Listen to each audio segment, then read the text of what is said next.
Start recording. Greetings, welcome to the Transforming Assessment webinar series. Today is the 3rd of March.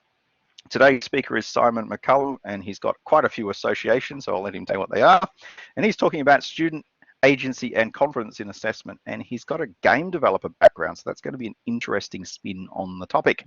So Simon, would you like to begin, please?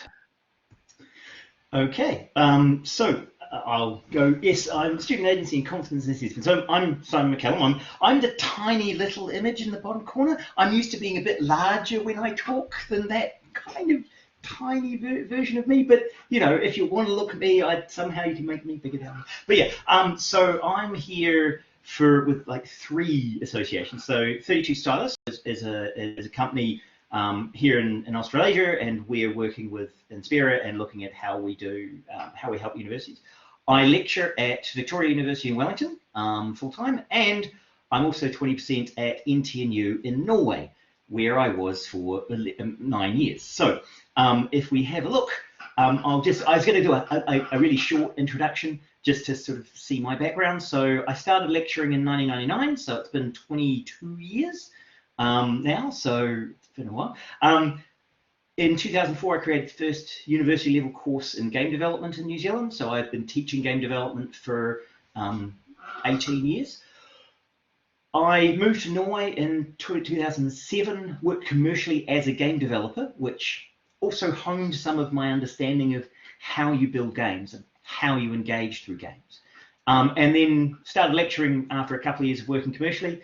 And in 2018, moved back to New Zealand and started working at Victoria University. But because it's hard to get game lecturers, I was also teaching remotely still to Norway. And with this whole pandemic, they kept me on as an online lecturer for another 20% for another couple of years. So I'm still working in Norway. I'm here in New Zealand, and I'm doing consulting work and work with 32 Stylists and Inspira. So my largest class size was actually my first class that I taught, which was 990 students. And with nearly 1,000 students in a single course, you have to work out how to be really efficient with your marking. You have large numbers and lots of statistics to run. And it was in those first classes that I started to have enough students to start seeing some of the statistics that are really valuable in trying to shape the way you do things. I was in Norway, the highest course load I'd had was 10 different courses in a year. And that was everything from first year through to PhD courses I was teaching. So at that point, I wasn't loaded by numbers of students. I was loaded by numbers of different types of assessment and at different levels. And one of the techniques I used to try and keep my mind in the different levels was to have different assessment types at those different levels, which allowed me to know by the assessment that we were doing what level of work I was at, right? So I was kind of trying to find ways to be efficient rather than just pour all of my energy into a single class. So that's kind of my background. Now, I also thought I should say that you know what my motivations are. One of the things that I do when I'm lecturing is I think, is this helping my students learn? Not, is this helping me teach? It's, is this helping my students learn? I have that sort of desire to create a learning environment. I recognize that I enjoy teaching, it's great, but more, I want my students to learn. So if I can get out of the way, if I can stop teaching and they can learn more, then that would be my preference. And you know, I want to foster independent learners. And as a side note, I use the wax of Rubrics because you copyright issue. But you know, I want to be the Gandalf character. The middle character there is actually me in Lord of the Rings as a wild man. So I got, when I was in my 20s, I got to be an extra in the second movie where we go in and burn down a Rohan village. I'm one of the wild men burning down a village while 2 kids get on a horse and ride away. So, you know, in my 20s, I was a wild man. Now I'm in my 40s, I want to be that mentor. So one of the ways that I do that is focusing on the motivation. Why are people learning? And what are they learning? And how do I tap in to that motivation that drives them forward and keeps them learning. So this is where you start looking at what's intrinsic motivations and what are intrinsic motivators. So my intrinsic motivation is to teach. I really enjoy it. Extrinsically, they pay me, right? I mean, it's extrinsic. Grades are often extrinsic motivators, right? They're not the purpose, but we use them to motivate students. And a lot of students are motivated by achieving grades.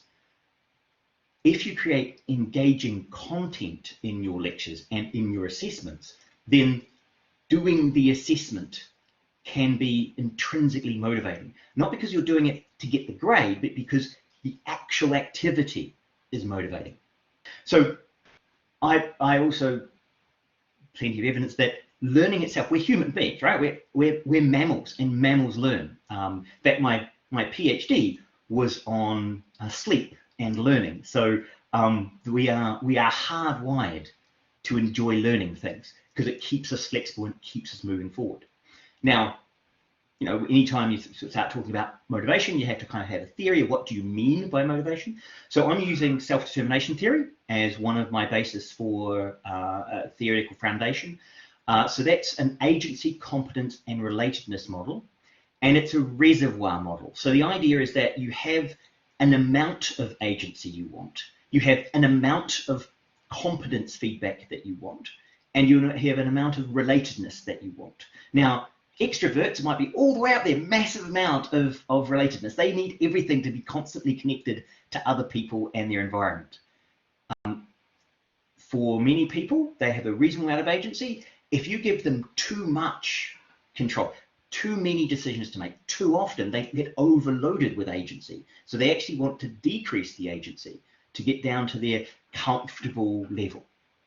If you thwart these, if you create negative psychological impacts by frustrating these psychological needs, then you have those demotivating. So if you feel powerless or worthless or pointless are the opposites of these three.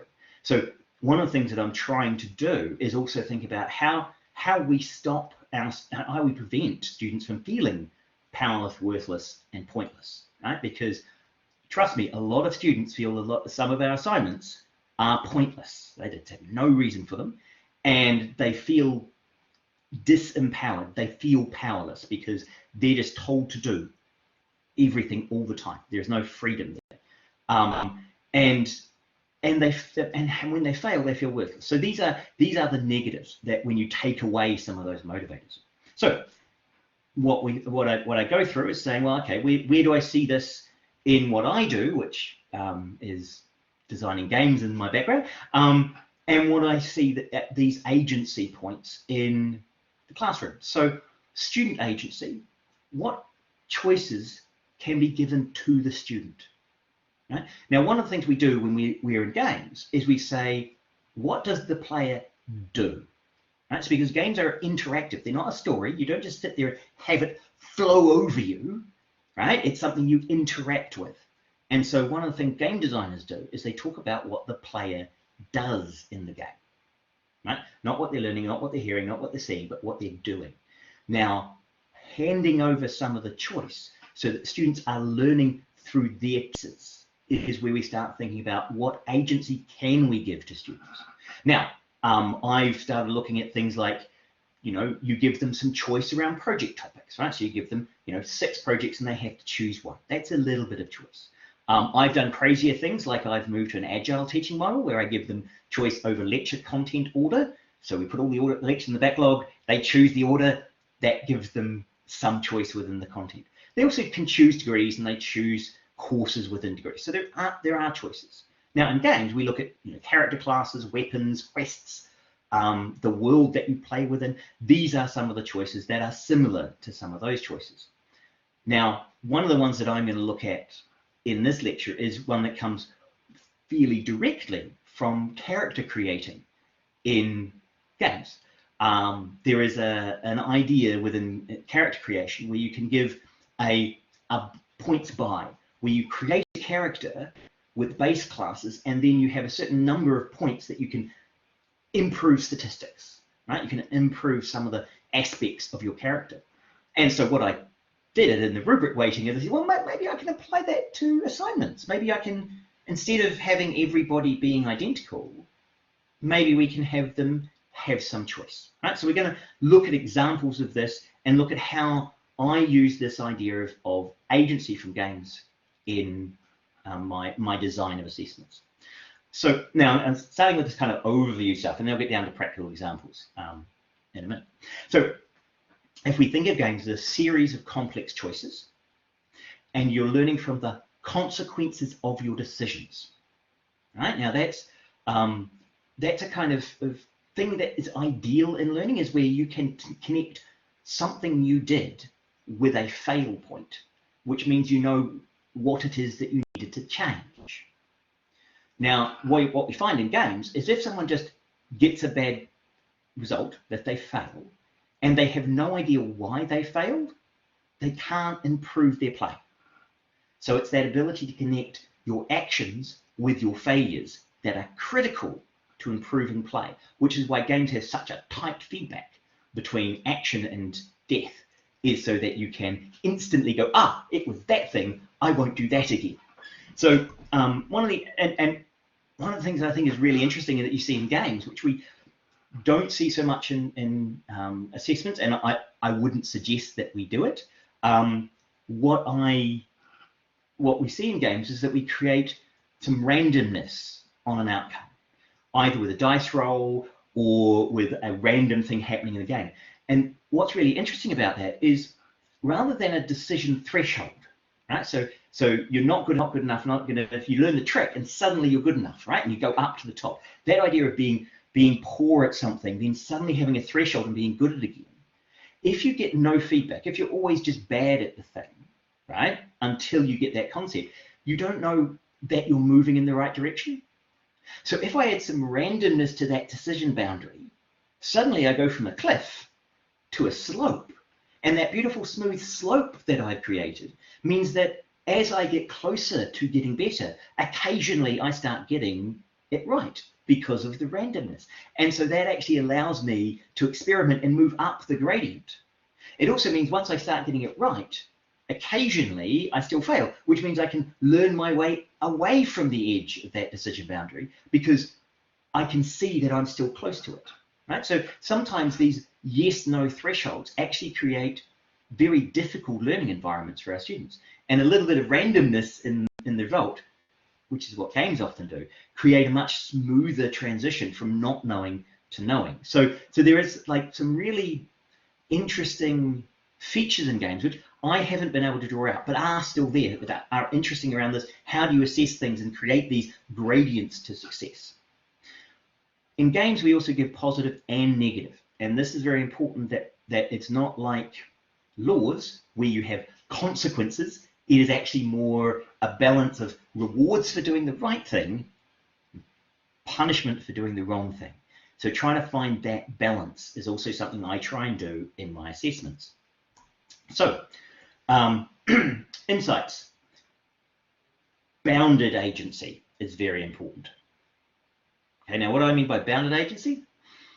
When I give you choices, I don't give you completely free choice. I give you choice within a range.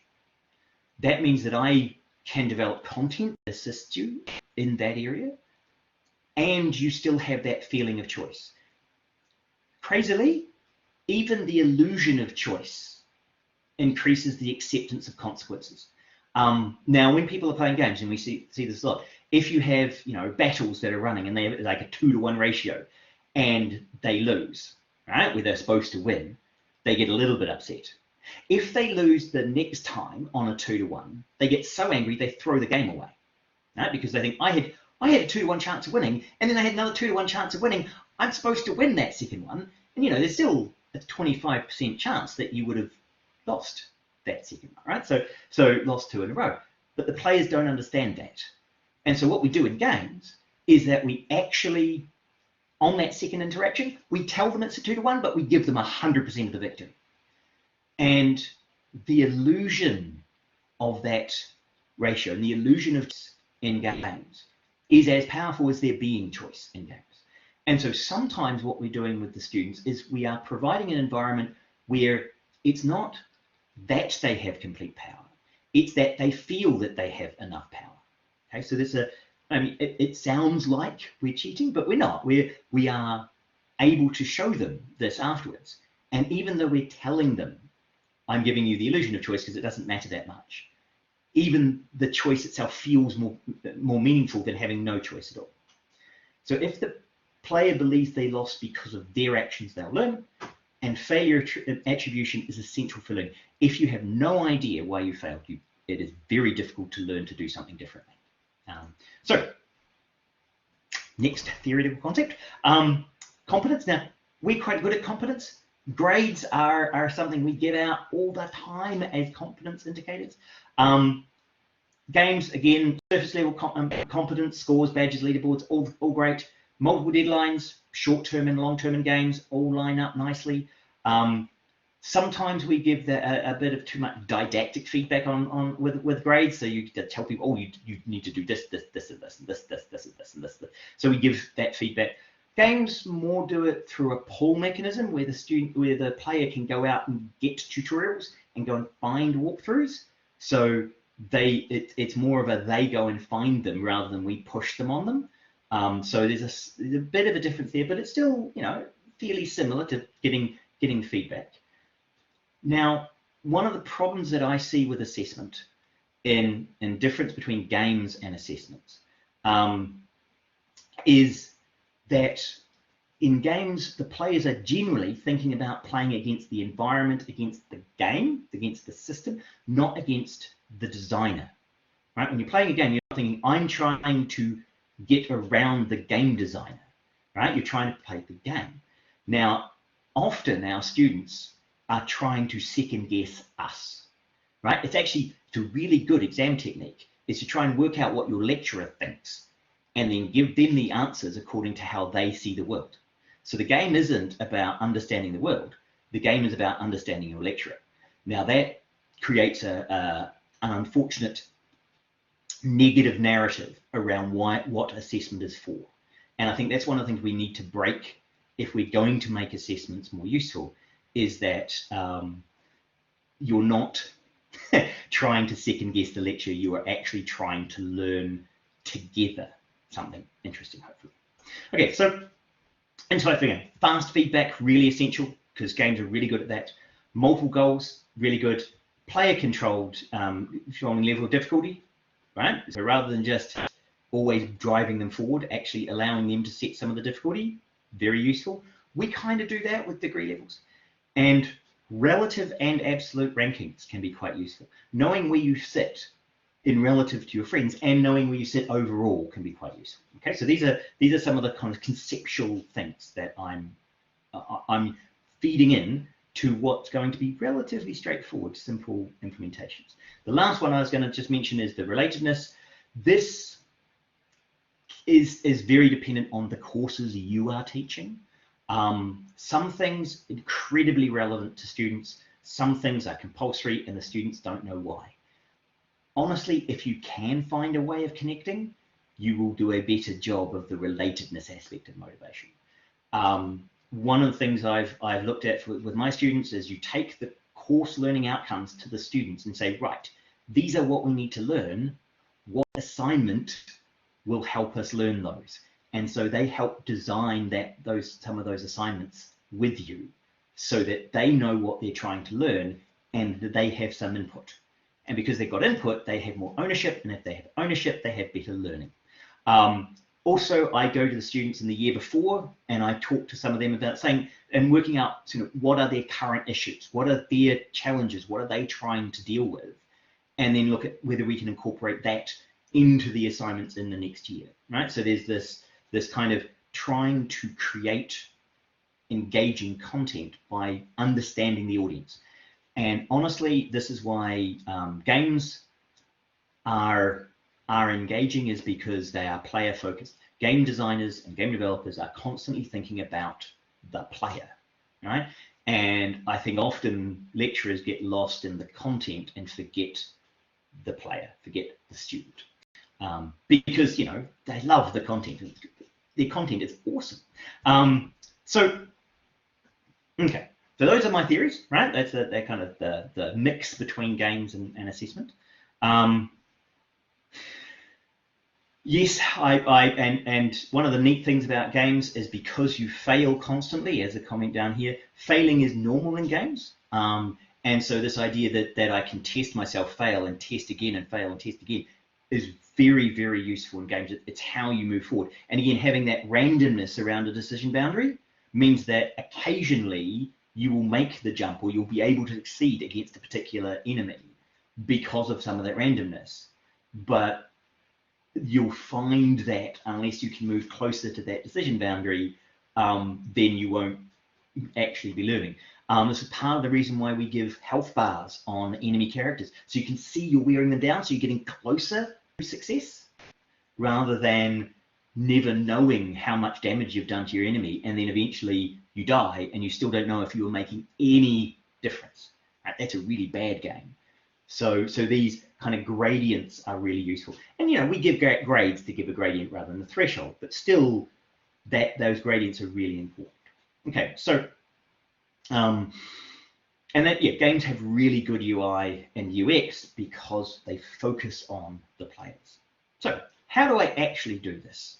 Right, so lots of theory, but it's important to actually talk about practical things. Right, so one of the techniques that I use, and I'm using this across first year through master's level, is for marking rubrics. So when you have a rubric and you're saying, right, these are the categories you are going to be assessed on. So for example, we might say there's a presentation category, a background, a methodology, results, and analysis. Those are the categories. Now, as an academic, I'd stick my finger in my thing. Yeah, I might get 10%, 20%, 25, 25, 20-ish. Right? I just come up with those. It's not true that those are the related importance of each of those sections. That's just what I thought at the time. Well, what I can do is I can create a range. I can say to myself, okay, what's the minimum I would accept of weighting each of these categories? What's the maximum contribution I would accept in each of these categories? And then let the students actually choose individually. Right, so rather than, and you can do this either as a group or individually. I tend to do it individually. Let them decide the weightings of their own rubric, so that they can say, I think I want to spend more effort on the methodology section and really work hard on that. I want that to be worth 30 marks. Or my presentation is really important, so I'm going to put lots of effort in there. I'm going to make that worth 20 marks. And then they have to sum it to 100. And if they can't add up to 100, then you just go with the default. Right? Any error is just with the default. And then as a grader, I just grade out of 10. Now this is great because I get a much simpler way of grading, because I'm just grading out of 10. I can do that pretty well. So grade out of 10, grade out of 10, grade out of 10, and the individual students have chosen what they feel is the weighting and the most important things to them. Now there's two aspects to this. Aspect one, and if I have a look, they have a couple of aspects. One is they get to choose to allocate more time to things, right? So a good student will look at the weightings and they allocate time according to how important they are. Giving them a choice in that weighting means that they can focus on what they want to learn, because they know that they can put more effort into it because it'll be worth more. Right? So it gives them a level of that flexibility. It also means that they can reflect back on what they've done, because I don't get them to submit this until at the end. They can look back at what they've done and go, oh, actually, I think my results section is very strong. I'm going to weight that high. And it gives them the ability, well, yeah, I'm really sure that, my background in research, I didn't do a lot of background in research. I know I didn't do a lot of background in research. I'll make that the smallest one. That ability to know when you've done something less than your absolute best, that ability to know when to study, knowing if you've got 70%, but you know exactly which 30% you didn't get right, if you know that, then you are far better off. So it gives them both the ability to modify their workload and to reflect on their choices, right? And reflect on where they put extra work in. Now, honestly, and I don't say this to my students, one of the things that I'm trying to do here is increasing their feeling of agency over how they are graded. realistically, it doesn't actually change the rank order of the students very much at all, because my A students are getting A in every category anyway. So it doesn't matter the weighting, they're getting an A, right? And my C minus students, none of their categories are A plus, right? None of them are doing amazingly well in one area and completely bombing in another. That's just not often the way it works. So realistically, it only really matters for some of those middle students who, you know, were time delayed or had something else get in the way of them performing at their maximum ability. And it only helps them when they know that that's the problem, when they know, oh, I did this badly, but I know I did this well, so I'll do a wee bit of shifting there. And it only moves them a small amount. But I'm not interested in the how much does this change the rank order, because that's not my goal. My goal is the narrative around the assessment. I need them to buy in to this, right? It's not it's not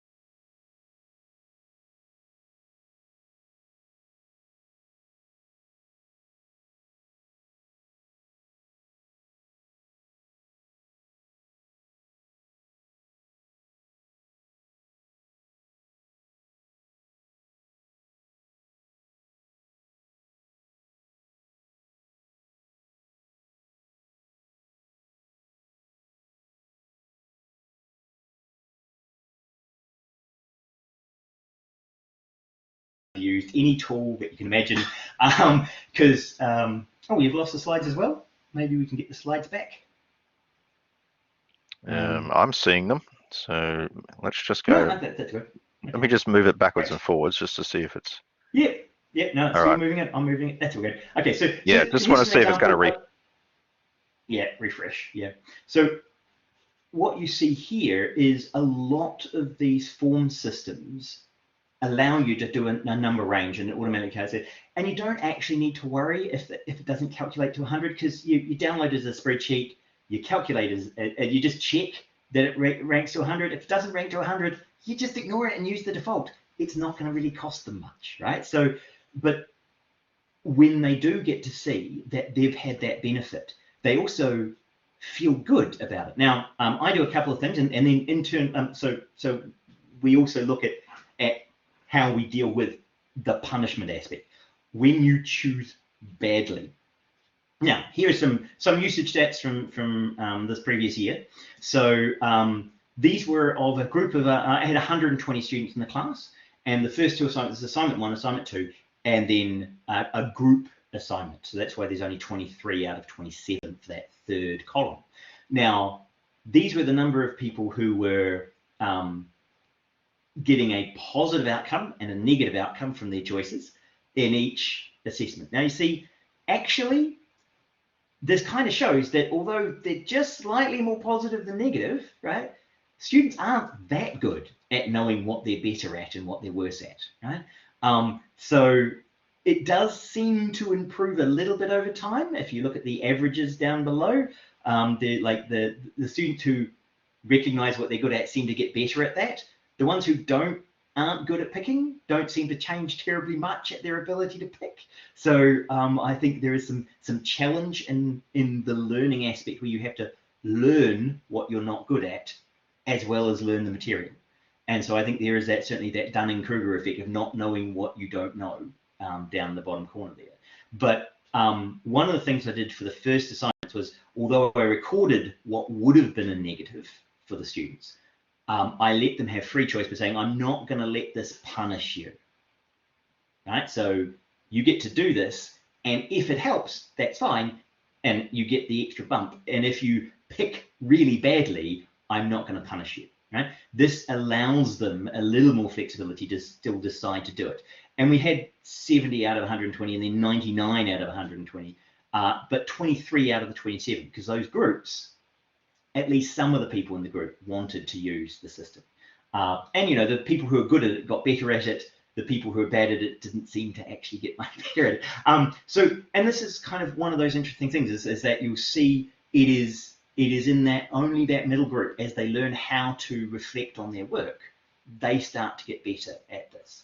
Now, I actually implement this internally. We have, so how I implemented this in our internal assessment system was actually we have categories, which I grade out of 10, and then I have weightings, which come in as a range, and then I just upload my weights, and there's a big max formula down there, which we write in. Okay, so that's kind of just the technology. The idea, you can do that in a spreadsheet, right? So this is basically just a form that allows you to enter things into a spreadsheet. Being able to do that in a spreadsheet means you can download things, just get the system to do all the calculation for you. And so that takes away some of that burden on the lecturer. And it just means I grade out of 10, grade out of 10, grade out of 10. And I don't have to worry about that, oh, is this 35? What's the grade out of 35 versus what's the grade out of 30? Or what's the grade out of 22 or 20? That's hard to do. Out of 10, just wait. Okay, so that's one part of choice that I give students. The next one is multi-choice. Now, this is an example of multi-choice I used in 2017. This is the Inspira editing area. And you see here, what we do is we have multiple choice. So I have a question, the STEM, and we have a group of answers. And then I have a level of confidence. So you give 2 entries. I'm very confident, some confidence, and a statement I'm guessing.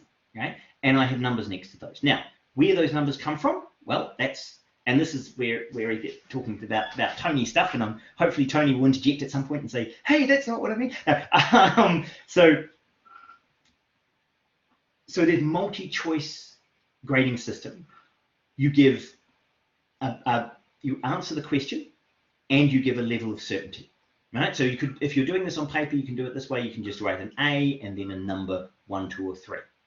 Now, I actually did this as a game designer. I looked at how you would motivate using the 3 systems that exist. And I talk students through this as that narrative around how the assessment works, because just presenting the numbers isn't enough. I need to present them with the reason for it. The reason for it is that 1, 0 is what a lot of students are used to. 1 for right answer, 0 for wrong answer.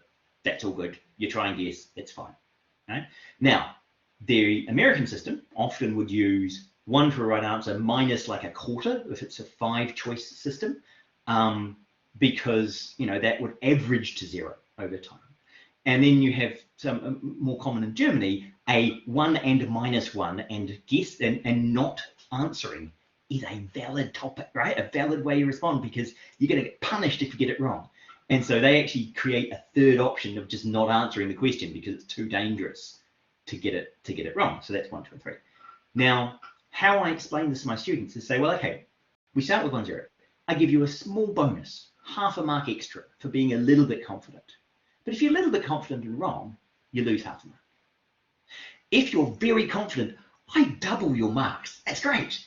But if you're confident and wrong, then whatever company you work for is going to have large financial problems, because you are going to talk over people who actually know what they're talking about because you're confident and you're wrong.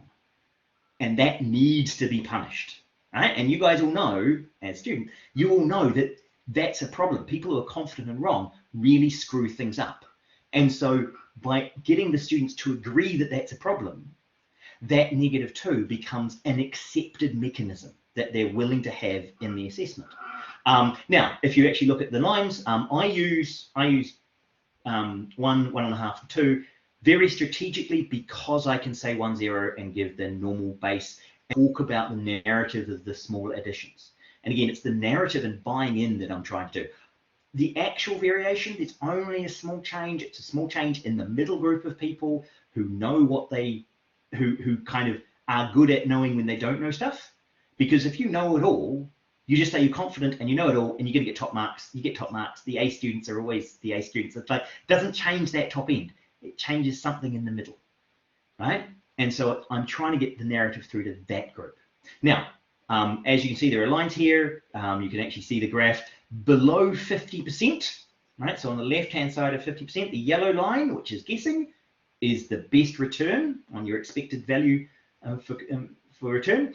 And the red line, so between 50% and 75%, you should be somewhat confident out of 5 options.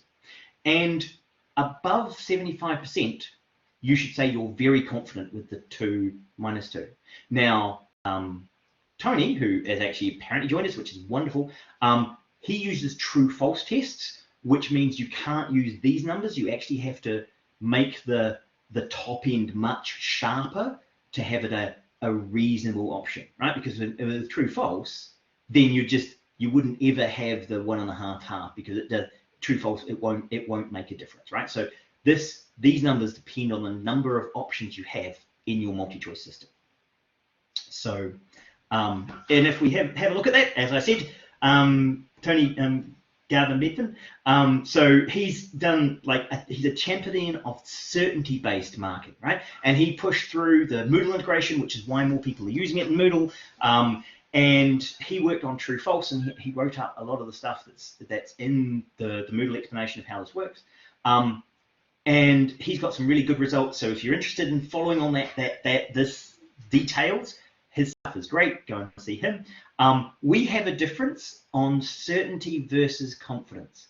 Now, I know Tony originally was also using confidence, but moved to certainty for narrative reasons, right? Again, he was there about the narrative of what you're saying to your students. Now, confidence comes with a bunch of stigma. And so that was a problem when you start saying this is a confidence-based thing. And so certainty took away some of that stigma and allowed him to talk more freely about those percentages without people coming up and saying, oh, I'm just not very confident. I'm not a confident person, right? Whereas certainty, people don't really come up to say, I'm not a very certain person, right? It's kind of, that's just not a phrase in English that would come into your head. So by stepping away from the narrative of confidence, he was able to talk about certainty. I specifically embrace confidence because I want to talk about confidence. I want to talk to my students about those social narrative on confidence, and I want to have that better. So what does this look like? Well, when you grade it up, you see that there is multiple choice, and they have the number correct and the actual mark. So here you can see 2 students. The red student at the top, candidate 50, got 9 marks from 7 correct answers.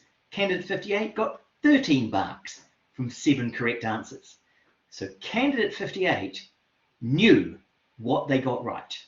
Candidate 50, no idea what they got right, randomly chose yes and no. Okay, so those 2 are important. Now, and you can see individual marks. You might see that there are some negatives where you have the red ones where one red was somewhat confident, so lost half a mark, whereas candidate 54 had less confidence and so didn't lose any marks. Okay, so that's what it looks like in practice. Now, one of the things I saw on one of Tony's slides, which I thought was fabulous, was the Donald Rumsfeld encapsulation of known knowns and known unknowns. Now, unknown unknowns in the cybersecurity area are called black swan events. They are things you know that you don't know, that there are some scary things out there and we don't know what they are until they happen. And cybersecurity is always trying to move unknown unknowns into known unknowns, right? They're trying to work out what they are. Now, unfortunately, when you move horizontally using evidence from, you move up by learning things and you move horizontally by gaining more evidence and confidence. There are a bunch of people who use fake news, and so you go into the Dunning-Kruger effect area. Now, those are the people who get punished by that negative 2. They are the people who are confident and wrong, and their evidence isn't correct. And that becomes that meta discussion of, well, how do we know what is good evidence and what is bad evidence? Right? And that's another learning opportunity. If they just got it wrong, and you don't know why they got it wrong, you can't have that discussion of what evidence, where did you get your information from, that you are so confident in your wrong answer. So this is about supporting that narrative. Okay, so all of this is about trying to find a way of looking at accurate confidence. Now, some early work in the 1960s showed that accuracy in your knowledge is better than your grade level at predicting your future success, right? So students feel rewarded for their knowledge when they are knowledgeable and confident, and that gives them extra marks. Right? And it gives them a way of talking to the weaker students who are right but not confident, because I can talk them through why they can build more evidence. And I can talk to the overconfident Dunning-Kruger students and get them back into evaluating their evidence. Right? So this is really valuable for that narrative of what I do. Now, I do much more than this. This is just the introduction to some of the ideas. I also iterate through the rubric with the students, where I go out and I ask them, hey, what else should we assess you on? We agree on the ranges. What are the total min and max? We do the multi-choice in exams. I have a bonus week questions in exams. And I even have, and this is one of the more challenging ones, is where you nominate another student or an expert, and you get halfway between your mark and their mark, which talks about students' social understanding of other people in the course, right? Now that one's a way out there, and that's probably another talk, because that's more about social knowledge and interaction. So the last couple of things I'll talk about was when I talk to my students, the story I tell are things like, is there something that you want to be assessed on that I've missed? By handing over that stick of this assessment is an extrinsic motivator. I know it's an extrinsic motivator. You know it's an extrinsic motivator. I hand some of that power to you and say, what do you want to be motivated to do? Right? Because that's what we're trying to do. We're trying to get you to do stuff. What do you want to be motivated to achieve? So that comes down to these agreed goals. What is being assessed and why? Students understand and agree on the motivation for assessment. Understanding the pedagogical andragogical approach, why we are doing assessment, and why this agency matters, because you are now in some control. The narrative of the rules is actually more important, well, as important as the mathematical certainty of the calculation. Now, you have to get the math right, but without the narrative, the students don't buy into it. And so that's what I'm trying to push here, is actually that narrative. I do this with bonus and week. I'll skip through that, seeing we're running out of time because I want to answer some questions. So this idea of rewarding meta knowledge and not engaging is not going to punish you. Binary search through all exams. I'm going to skip over that because I want to get to your questions. And this kind of summary of gamification. So I'm doing gamification. Education is already a game. It's just a bad game because we have all of the features of the game, but we just haven't designed it well. And so I'm not actually gamifying education. I'm improving the game of education. Right? So it's hard to look at gamification in education and say, well, no, you're not turning it into a game. It's already got all the rules and systems of games. You've just applied them badly as bad game design. And so that's where I moved to agency, competence, relatedness, and try deep analysis of games rather than just the shallow surface level. Okay, so the last couple of slides were just me giving some links to people if they wanted to go and have a look more, and then I was going to stop and at least have some minutes of Q&A. Seeing I haven't really been following the Q&A, I've just been talking because I get so enthusiastic about this. So I followed some along and I tried to answer questions as they popped up, and I looked over there. But I will now focus all my attention on the Q&A session. So you can either put your hands up and talk to me, or I'll just have a look at some of these questions. So, do we have questions?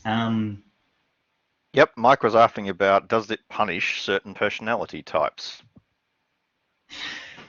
Right. So, does it punish certain personality types? So, when you're doing when we're talking about this certainty or confidence-based marking, does it punish, and not just personality types, also whole cultures, right? Because we're a multicultural group. So, are there cultures that have low confidence? And the answer is, well, yes, there are cultures who are hesitant to speak up.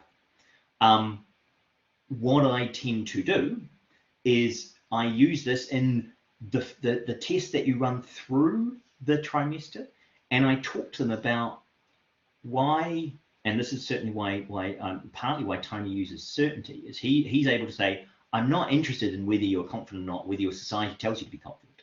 I'm interested in how certain are you in this diagnosis or in this answer as the true answer, right? So it's your certainty, it's the maths. I also use that in the confidence. Say, well, no, I say confidence, but what we mean by that is if you had to put a number down, are you 75% sure? And yes, it is challenging for those people to become more confident. But what I do is I'm explicitly trying to encourage that. Now, one of the techniques I use, and I'll go back to one of the things I kind of skipped over and didn't say properly because it takes a bit longer, is the blue line has a flat top on it. Why does it have a flat top? What am I doing there? Well, I cap at 150%, particularly for that cultural reason of people who don't have high confidence, even if they are fairly sure, won't blindly put everything as maximum confident because that just goes against their instincts. And so what I do is I actually cap out the top and say, no, you don't have to say that you're maximally confident to still get the top mark. You just have to be somewhat sure and get everything right. If you get one thing wrong, you make sure that you know that what that one thing might be. You say you're guessing on the one thing you might possibly get wrong. Say you're guessing that one, and then make the ones that you're sure about. Those are the ones you need to be confident. The rest, you can go for that middle confidence level. And so it actually gives some of those students that ability to step back from having to try and get the maximum grade by giving every single one of their answers maximum confidence they can. Because that's really hard to say, oh, I'm confident about everything. So this says, no. You can be mediumly confident about the middle bit. Just make sure you're very confident about a few things in case one of the things you're not good at is not good. And then partly what I'm doing there is I'm creating a gradient across confidence so that you can see the ones that you are more familiar with and the ones that you're less familiar with. And then that, as a lecturer, this could be great data so I can talk to students, because that's what I'm trying to do here. I'm trying to create a good narrative around learning and around assessment and why we're doing it. Now, I know Tony disagrees with that because it does, when you do that cap, it does screw up some of the narrative around just tell us how confident you are, and it becomes potentially a Baroque system with too much complexity that students get overwhelmed by. What I've generally found is that if you tell them the narrative of be mediumly confident for most of the things you do, for the ones you think might be wrong, say you're guessing. For the ones you're really sure about, say you're very confident. That'll give you the max. Your kappa, there'll be, 2 or 3% who top out. Okay, so Tony's got his hand up. I'd love to hear Tony if he's willing to talk at 8 in the morning in the UK. Tony, have you got, yes, excellent. Hi, yes. My interest in the certainty-based marking is really about individual questions. I want to encourage a sort of internal dialogue in the student. I think this is the answer, but really, can I see enough reasons to justify that I really should express high certainty that it is the right answer? Or can I think of reasons which might undermine it? That sort of dialogue is a part of what I want to encourage in the student for an individual question to try to help their study process, to how to think about what other bits of their knowledge bear on the particular question. That's why I look at it as a question 1, 2, or 3 about this very small individual question.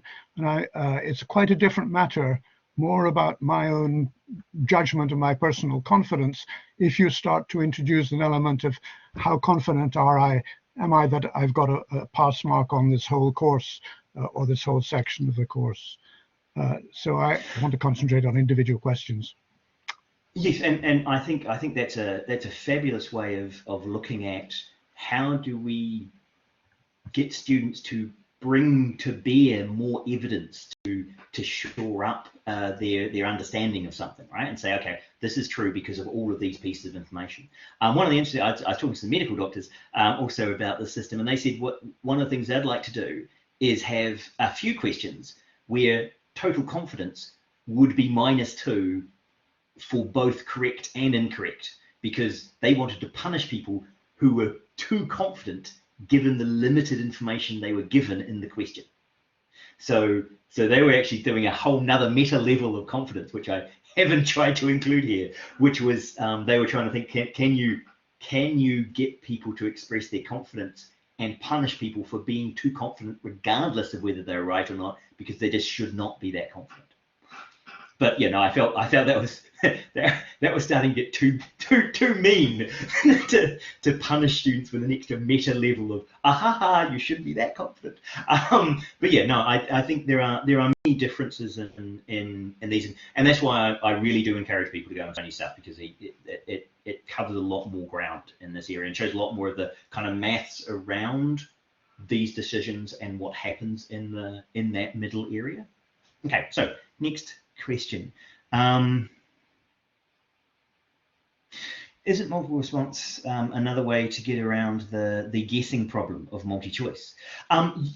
Yes, well, this gets around some of the guessing problem, because if you're guessing and you know you're guessing, then you're still only going to get a relatively low mark. If you guess and pretend to be confident, then you'll get actually below zero. And I do occasionally get students who get below zero because they have a complete mismatch between their confidence and their correctness. It also makes it harder to have cribbed the answers from someone else, right? So if you happen, and I haven't had this happen to me, but if someone happened to get all the answers to a multi-choice exam, right, then if they give them all correct answers, right, and even if they get and they give like massive certainty on all of them, that would be a red flag if the student's a weak student. So that's obviously that's unlikely that you as a weak student are correct and confident about everything. And secondary, if they then try and guess how they should be confident across those questions, that will also stand out like a sore thumb, because they will have a completely different confidence profile to the average of the class. Because usually the average of the class, there'll be questions where the class in general are confident about, and other ones that less confident about, whether they get them right or wrong.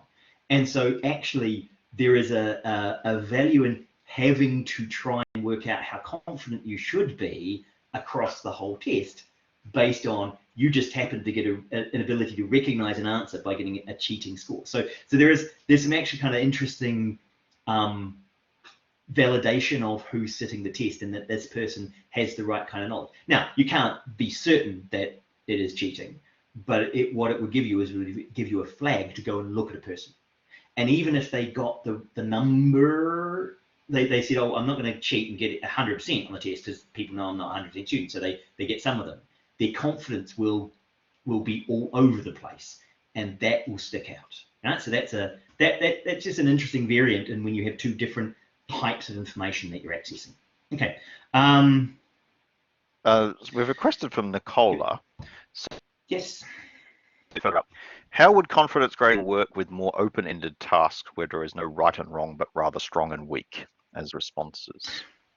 Right. So this is where that's partly why I brought in that first idea of the rubric weighting, or a bonus and weak question, where the idea here is that by confidence, what you're saying is, and so my bonus and weak questions is that instead of being marked out of 10, instead of being weighted 10, I'll weight it 15, and your weak one will be weighted 5. So you shift some of those.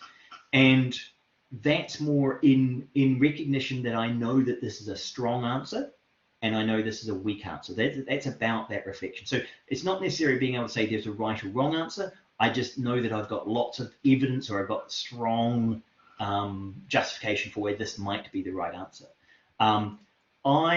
For multiple choice, I tended to only use multiple choice in first year with larger number of students, because, as you say, by third year I want to have these other mechanisms, and it's in third year that is where I say, right, how do you want to be assessed? Because if the students can contribute to how they're being assessed, then even in these kind of blurrier, more subjective sort of categories, the fact that they've had input into that and they've talked about how much each of those should be weighted, that gives them more ownership. Even if it's not this right, wrong, confident, I know I'm right, it's that I know this is important, or I've done this well. I think it was probably the CBM method, as in you can apply this to multiple choice and true false questions in an LMS, right? But what about Yes. more Yep. open-ended tasks? Would you think there is a place for this CBM mechanism that, as per what's on the screen now, to apply to something that's a bit more open-ended? Yes, I think you can. I mean, it is again about Because there's working no out what right the and wrong student. answer, I guess, is the key, Yeah, yeah. right? Well, yeah. So when you don't have a you got this right or you got this wrong, then how would you multiply these by? Now, one of the areas we see that happen in explicitly is Olympic diving, where you have correctness and degree of difficulty, and they use a combination multiplicative marking where you know the complexity of the dive you're doing, and then you get graded on how successful you were. And so as an individual diver, you are choosing the complexity of the task you're about to do and knowing that, if you don't get it, you're going to get a bad grade. And even with the difficulty, that's still not going to multiply out to something useful. So I believe you can use this confidence-based marking system when the students understand that there is a degree of difficulty. So that would be the 2 minus 2. You are risking more because you want to try something harder. Now, in that narrative, it is about saying, well, okay, try the harder thing. You're going to have either high reward or yes, you're going to lose some stuff. And so you're going to do badly in this test. This is not your final grade. It's not going to punish you forever, right? And so this is one of the things that games do is they let you retake things. And so actually that idea of can I go for something harder? If I fail, can I come back next week and adjust my strategy to match my ability? And so that's where having multiple test sessions or having multiple ways of doing these slightly less true false answers might be better.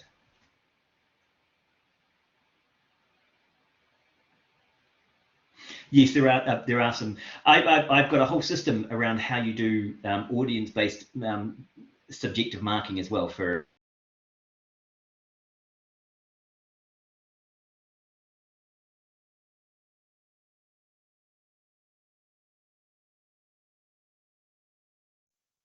Sorry, looks like we've lost Simon. He's reconnecting again. It is 7 o'clock, so I do understand that people need to go. Benefits. Sorry, Yeah, Simon, we just sorry, lost you for 30 seconds. I just want to say to people that it is on the hour, so we do understand that people need to leave, but at the same time, I'm not going to cut this off. So let's continue the conversation. I'm quite happy to my kids are in bed. I'm actually at my in-laws' house, so they're in bed in another house. So I've got until whatever time we go. So it's all good. So okay, so people with high uncertainty avoidance, obviously they might get might go up for the middle bit constantly. Yeah, so that ability to go for the middle, and this is why I have this capped out thing, is that ability to go for the middle. So I'm just looking through some of the comments and questions. I'll come to the end and see what current you're in. Okay, so hopefully that was a bunch of like interesting ideas, some interesting different approaches that I use. Hopefully it was some of it's provoking. So I tell you what, getting your university to agree to letting students nominate another student and getting halfway between their grade and the other student's grade, that's a whole mess of complexity. So that's one I'm still working on. But that's about how confident you are in an expert or in someone else. So are you able, if you knew you couldn't answer a question, who would you ask? Who would you nominate to actually answer this question? Right? And so that's another indicator of your level of confidence in your answer is, oh, my weakest one, I would not, in the real world, I wouldn't answer this question. I wouldn't put my answer down. I would go and ask Tony because Tony would know. And so what I'll say is, I'll give you an answer. I know it's not a very good answer, but you ask Tony, he'll give you a much better answer. Now that's a skill that's actually useful. The ability to identify the expert or the place to go to find out more is actually valuable. And so rewarding a little bit that skill is what that's about. It's again another kind of different level of analysis that's happening in assessment, which doesn't fit in the normal marking rubrics. So it's a little bit challenging. Okay, so let's see, what have we got?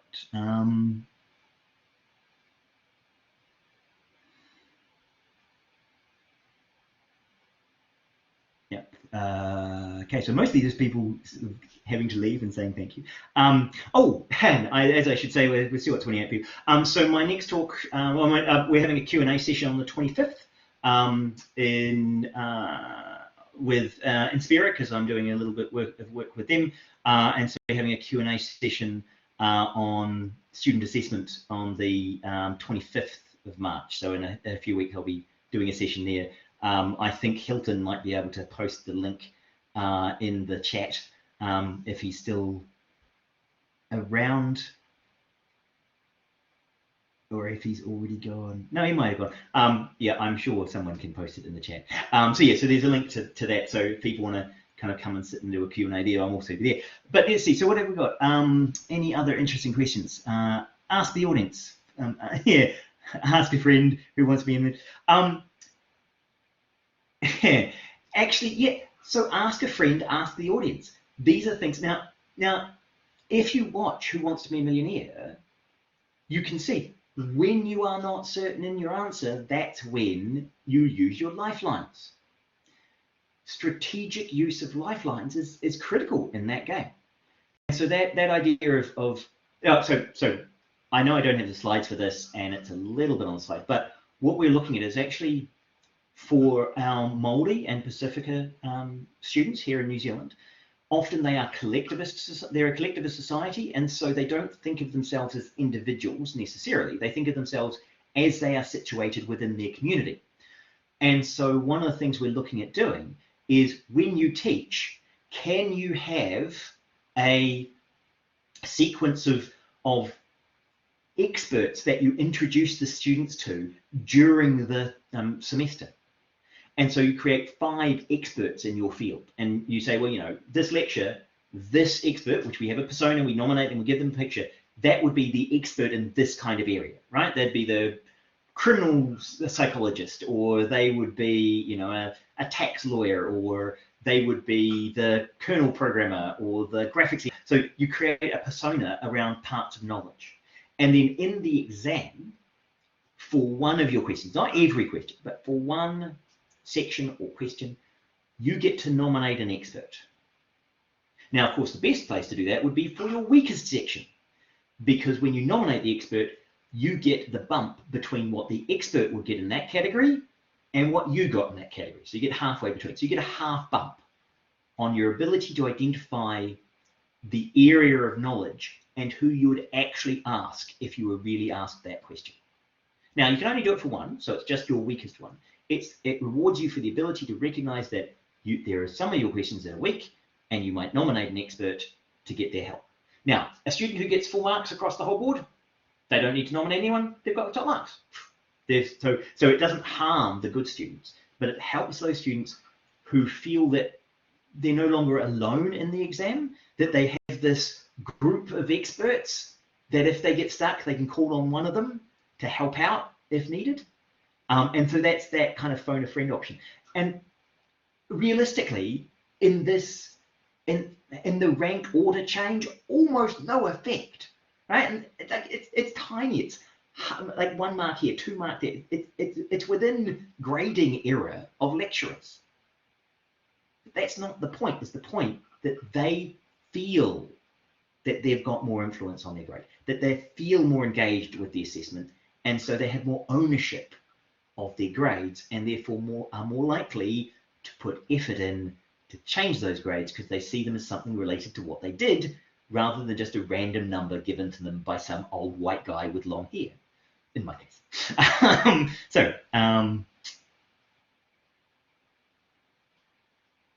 Right, how do I see the respective benefits of using this in formative versus summative assessment? So, getting to talk about confidence in formative assessments is really useful, right? Because I get to go, okay, being gendered here, one of the challenges is that people keep saying that girls are less confident than boys.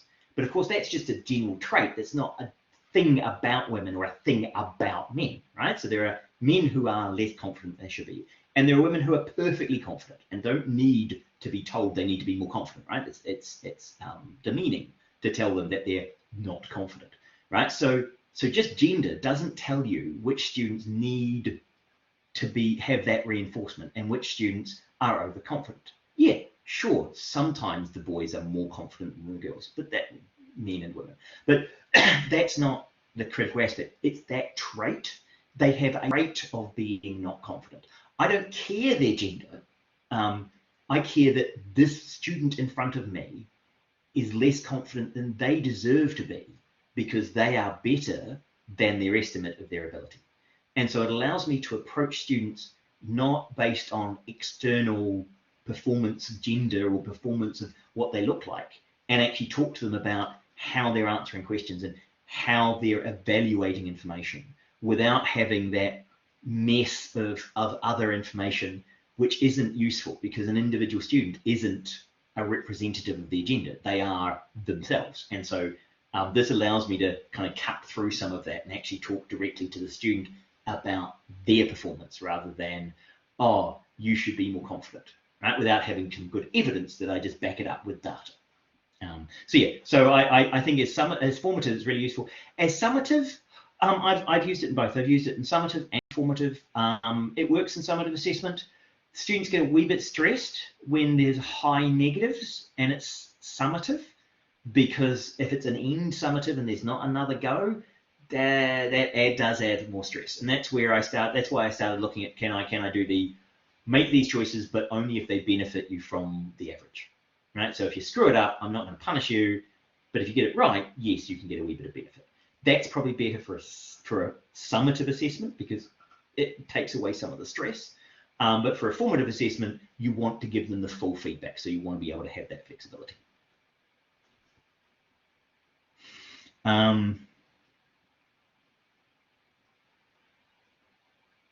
Yeah, Tony's made some comments along those lines too. Yeah, I see. He's yes. Yep. Miscalibration, no gender bias appears. Yeah, yeah. So yeah, it is one of those. Tony, as I said, go and find Tony stuff. He's great at this. Yeah. So the gender bias is because you can rectify that miscalibration. So you can talk to them and fix that, and you can talk to individuals. As Tony's saying, you sweep away some of those gender differences because they're not actually, they're surface level. They're not deep personality traits, I would say.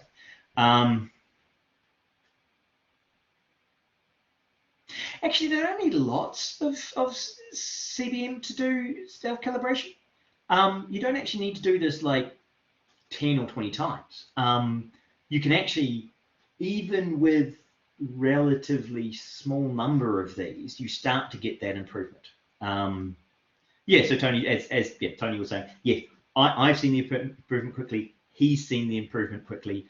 Yeah, so staff of the challenge. Yeah, so okay. Thanks, interesting so much. Pressure to have some time-efficient assessments due to under-resourcing. Yes, this is a problem. I'm trying to find ways of trying to get. Okay, so. Yeah, I'll finish the question. Is knowledge enough? Knowledge is everywhere. Can students assess, interpret, critique, apply, communicate their knowledge? I'm confused about how to best assess these outcomes.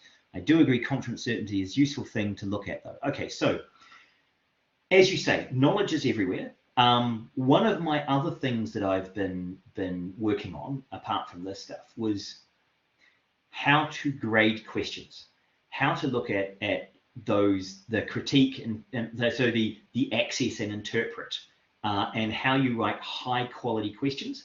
And so so rather than me trying to write the high quality questions, get the students to write the questions and me assessing those questions. So I think questioning becomes cool. Rather than having knowledge, it's the ability to gain knowledge. And so one of the question types I have, and seeing we've still got 20 odd people. Actually, this was one of the early questions I did, I think, in my second year of lecturing, so it'd been 2000. One of the questions I put into an exam, and I didn't tell the students I was going to do this because I just did it and see what they said, was write a question worth 20 marks and answer it. So that one was a free question. They had to do a 6 of 10 questions. And so one of them could be this, write your own question that you think is worth 20 marks and answer it. So they would write that question and answer that question. If they asked a too simple question, they wouldn't get all the marks. If they asked a too hard question, they wouldn't get all the marks, right? So I had that in the description of what this question was, and then said ask a question. So I've been experimenting with that stuff for a while. Only a few students took that one on. There weren't many students willing to write their own question and answer it. But no, so one of the reasons I use this confidence-based system is also, for me, particularly online teaching, has some really tough challenges as a lecturer, because when I'm in person, if I say what's the square root of 81, and you instantly say 9, we move on, right? Because I know that you know it. If you go 9, then I know that you don't know it, but you've got it right, but you don't really know why. If you go 7, I know that you don't know what it is and you're having a guess, right? So I know that you're guessing. Now those two, both getting it right and guessing and getting it wrong and guessing, I will go into a, right, let's see why it is what it is mode, right? So even if you get it right, I'll then work on that confidence, as Tony's saying. What evidence can you bring to bear on it? If you go confidently 4, then I know, then I won't go into the, okay, let's see what it is. I'll go into the, why do you think it's 4? Because I want to work out what the process that student has and then undo it to get back to the neutral state of not knowing the answer and then move them to the correct answer, right? So I think there are kind of 3 different teaching modes, and if you only have right and wrong, you only get those 2, right? You don't get that ability to separate and know that there are 3 teaching modes and teach those differently, right? So that's something I think is critical about having another part of the system, is that ability to respond to different learning. Learning works best when you yes, when there are negative answers, you want to get better, because knowing you're guessing, you're getting it wrong, that's a different kind of learning to the, oh my god, I thought it was that, I'm wrong. Shock moment where you get emotionally engaged in the response.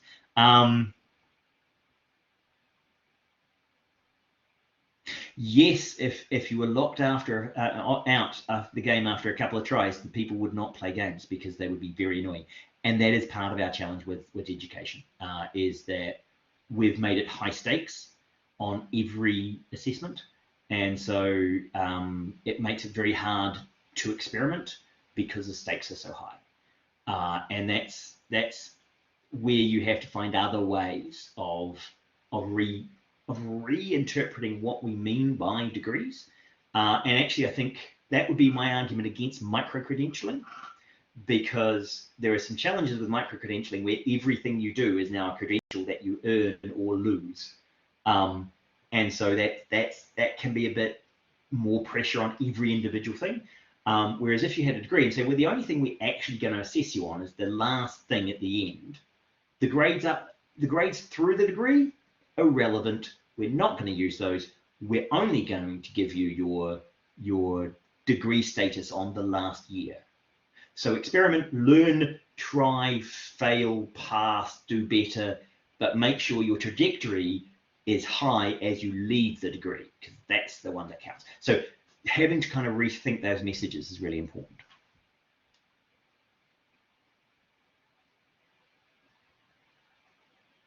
So so yes, Tony is Tony was saying, I wonder if many people use the plus minus. The plus minus apparently very common in Germany. So my German exchange students told me that yes, they were used to +1 -1 as their multiple choice systems, and you just don't answer a lot of questions, right? Because you're too afraid of losing a mark, right? And so it's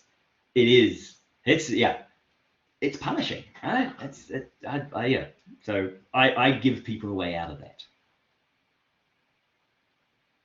Tim Hunt, oh yes, pairwise student quiz is pairwise for moving weighting. Yeah. So I actually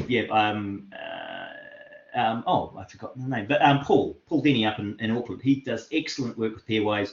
Pairwise has got, so that's again about getting people to assess questions, and so pairwise is an excellent sort of student question answering system. So I just saw it pop up. So Paul's fabulous and doing some great work out there.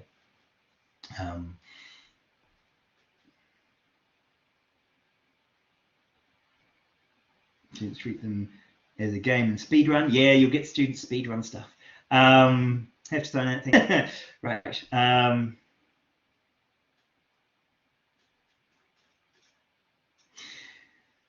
So it's interesting that so there's lots of these approaches. So thank you, Penny, for putting in the pairwise link, which is very good. So do we have any Germans here who have actually can confirm that they've had the +1 -1 in a multi-choice quizzes? Generally not for. Well, I don't actually. I didn't check if they are true false. So, but no, the Germans certainly use +1 -1 for multi-option.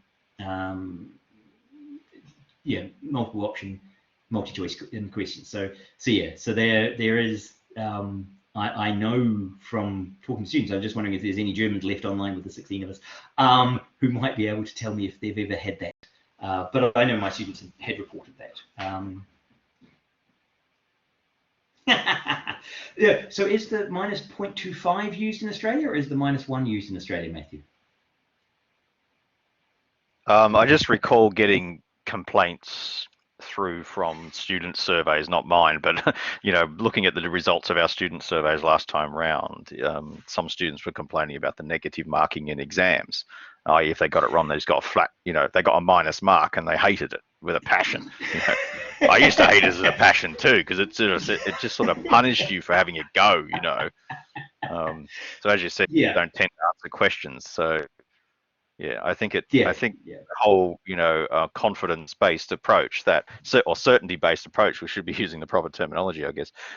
How certain I am. So I think that's a much better way of dealing with that guessing problem.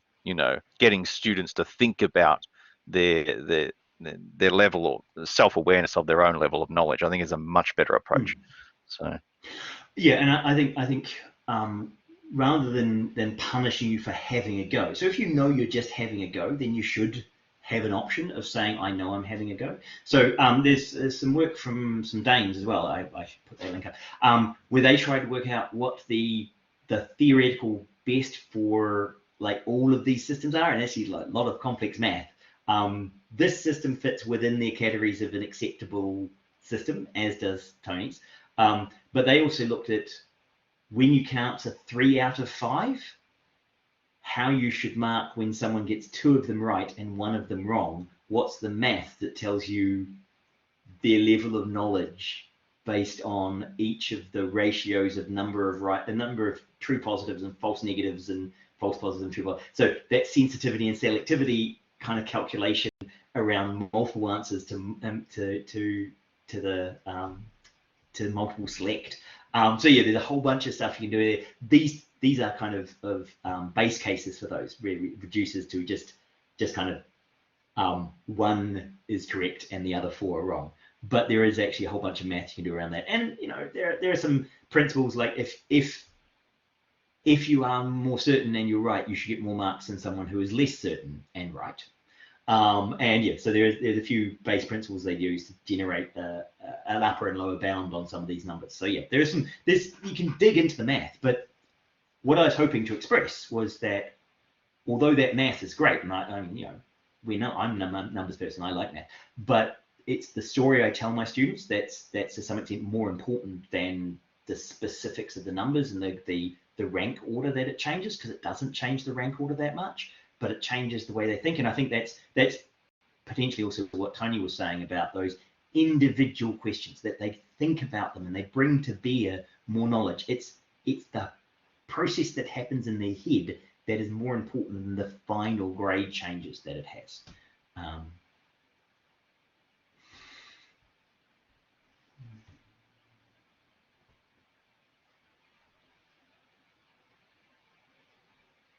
Right, yeah. So the negative marking on forced answering is brutal and good. I would say should be, as Tony's saying, it's cruelty. It's cruelty to give people negative marks, and particularly when there's this like you have to answer everything, right? Because that's just punishment. And as a game designer, we wouldn't do that either, right? It would be, and certainly as a game designer, if you have a player running through a level and you just randomly hit them with a meteor and they die, they don't learn anything, and they're likely to throw away your game because it's a shit game, right? Because that idea of I'm supposed to do something that had a result, rather than you as a game are supposed to just randomly kill me, and sort of punishment regardless is that kind of random hurt. Okay. The point I make about negative marking is, for example, with a true-false question, plus or minus one, is that the only thing that it does to students is it stops them putting in a semi-guess or a complete guess. A complete guess would give them 0 on average. A slightly informed guess would give them maybe 55% chance of getting it right. And so if you discourage them from doing that, you will disadvantage them. You reduce their overall mark.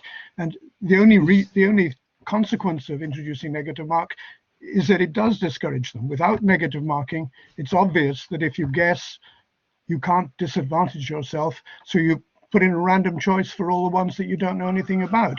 And if you know the slightest thing about them, you will have gained something. So it should be illegal because it's simply encouraging students to do something that hurts them.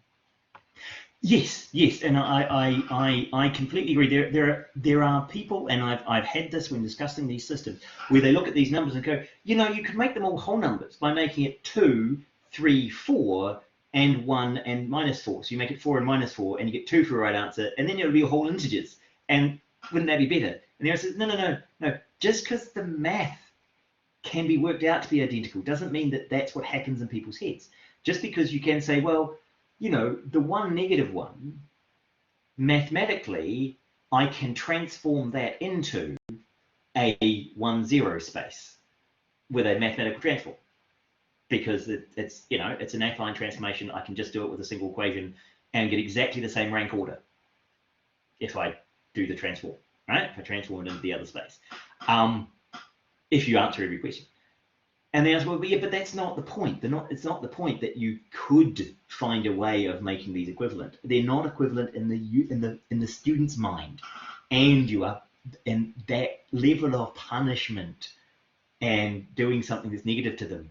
That's what's for me the worst bit of the system, is that what it shapes in the user's mind. Okay. Yes, good helpful students should get a reward for helping other students. Different marks individually rather than allocates the other game. So actually, I have done this as well. So I have given students the ability to allocate weighting within their group. And so actually what I do is that I use, and I say to students, look, if someone has clearly done more work than the rest of the group, you can nominate that person as the leader, the person who's done well.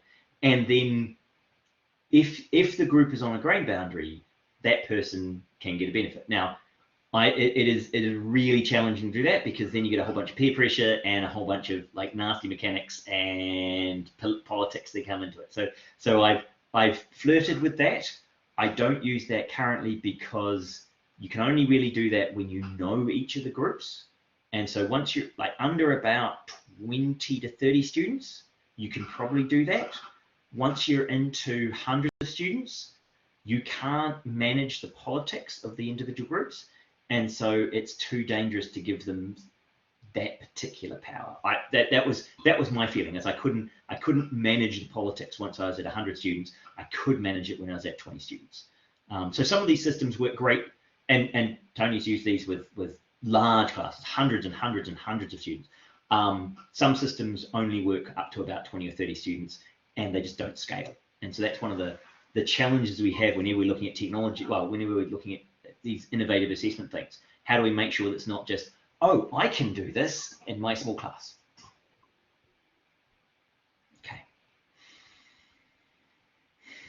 Okay, so thank you, Meisha, for coming.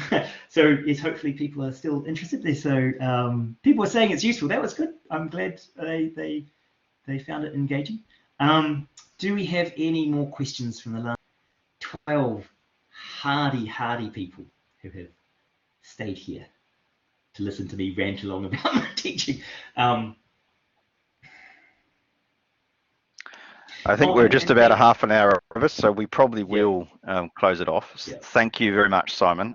It was a brilliant session, and I think the discussion at the end, really made this what you might call a highlight, if you will, session. I'm just going to try and get to the end, because I want to talk about the next lecture. Yes. Yeah. So the next session from us is looking at. Oh, hang on, where are we? Yes, so looking at competency-based assessment in first-year engineering, but of course it will be useful for whatever. It's some speakers from I can't remember. Apologies to our future speakers. I can't remember what university you're from Canada. So it'll be an interesting, slightly different spin. We tend to have people from Australasia and the UK, Europe speaking. So we're going to have some North American colleagues come along next time on the 7th of April. So again, thank you very much, Simon. The recording will be on our system afterwards. And I'd just like to have a shout out to Tony. Thank you, Tony, for coming online. It was wonderful to have you around and have your perspective as well. Yes, thanks very much, Tony. 10 years since we've had a discussion, since we were just putting your link there, we're talking about, well, it was 10 years ago, almost to the month that Tony gave his certainty-based marketing session for us. Yeah, Saskatchewan, that's it. Yeah.